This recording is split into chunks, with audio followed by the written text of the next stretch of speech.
4 signs that your girl may be cheating on you. Okay, again, this is not surefire. There may be other excuses, or other things going on, but these are 4 signs. Number 1 is that they become more secretive. They become more private about their phone, about their Instagram, about their Facebook, who they talking to, who they spending time with. That's a sign. Number 2, they become more suspicious about what you've got going on, and your patterns haven't changed. Okay, that's a sign. Number 3 is that they start wanting more alone time, more girl time out of nowhere. It's like, normally she would go out once in a while, but now she's trying to go out all the time and not be spending time with you. And she doesn't have her phone on her. Her phone's off while she's out. Yeah, that's a sign. Number 4, this is another sign, is that she starts inserting doubts and saying, oh, I don't think this relationship is going to work because you do this or you do that. Just starting to find nitpick about negative things about y'all relationship dynamic that she hasn't done before, to insert doubt.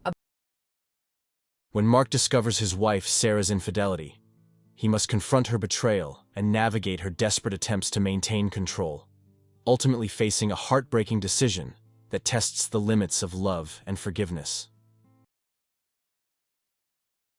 Catherine, I caught you once again cheating on me. All I want is my clothes, and I will leave. May I please have my clothing items so I can get the hell out of the house? I am leaving. Can I please have my clothes? No, I'm not coming back. My clothes are right there. All I need is the things in the dryer. That's it, and I'm out of here. Can you please move out of the way so I can get my clothes, and I will leave? So that you can be with Michael. I don't want to call the cops. I just want my clothes, and I will leave. May I please have my clothes? The sun dipped low on the horizon, casting long shadows across the quiet suburban street where Mark and Sarah's house stood.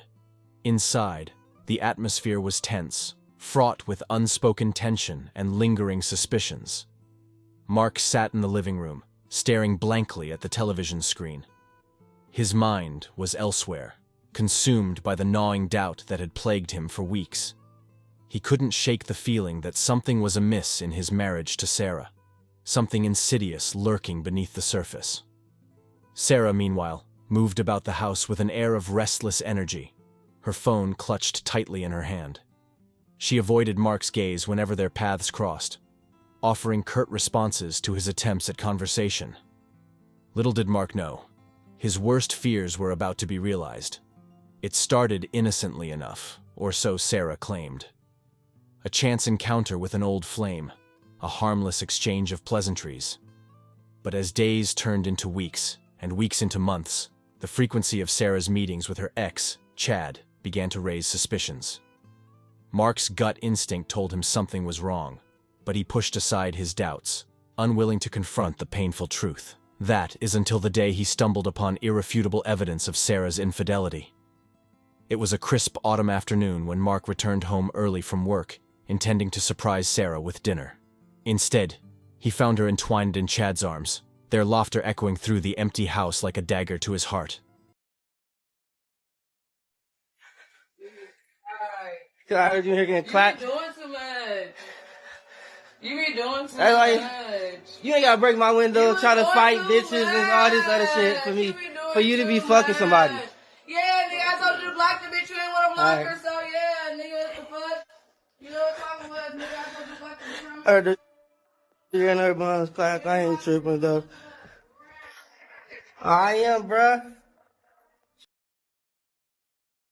Hey, I'm gonna go hang out with the boys. Do you wanna come with? No, I'm gonna hang out with the girls today. Hey, I'm gonna go hang out with the boys right now. Alright, have fun. Alright, so my girl's been acting super weird, super weird. Every time we hang out, she's always on her phone texting other people. I don't know who it is. So I'm gonna hide out. I'm not actually going to hang out with my boys. I'm gonna hide out and I'm gonna catch her. Watch this. Alright, so I just heard a sound outside. I heard a car door. I'm literally hiding upstairs right now. I'm honestly so fucking pissed.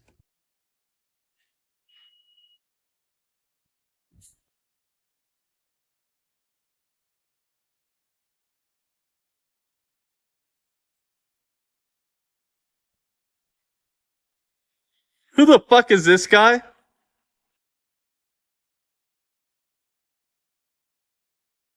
The shock of the betrayal left Mark reeling, his world crumbling around him in an instant. He confronted Sarah, demanding answers, but her denials fell on deaf ears. The truth was written plainly on her guilt-stricken face. It wasn't the first time Sarah had cheated on him, Mark soon discovered. It was the third time she had broken their vows, each betrayal cutting deeper than the last. Mark's initial fury gave way to a bone-deep weariness. He had poured his heart and soul into their marriage, only to be repaid with deceit and betrayal.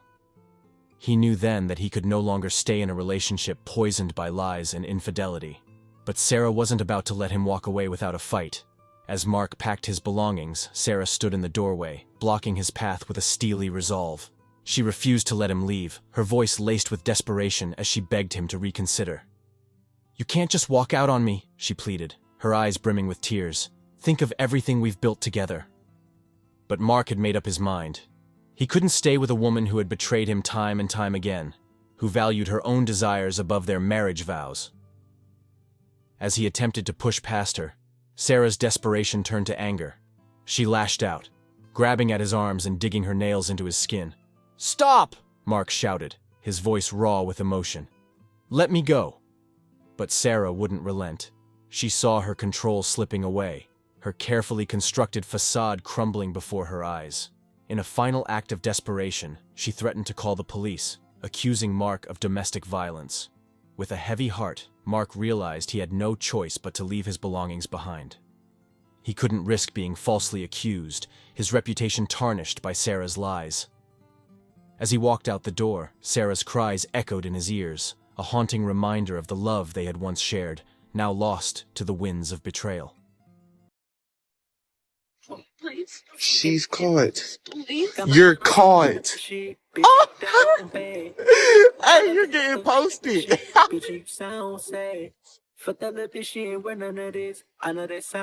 will never trust bitches again. I swear to God. Go ahead. She's sick. Hey, I'm stuck in this car though. She gotta take me home, but damn, I would never trust bitches again. On Jesus Christ. Jumpy, she still just been crying. Oh God. Hey, what's the move though? You good? Not good.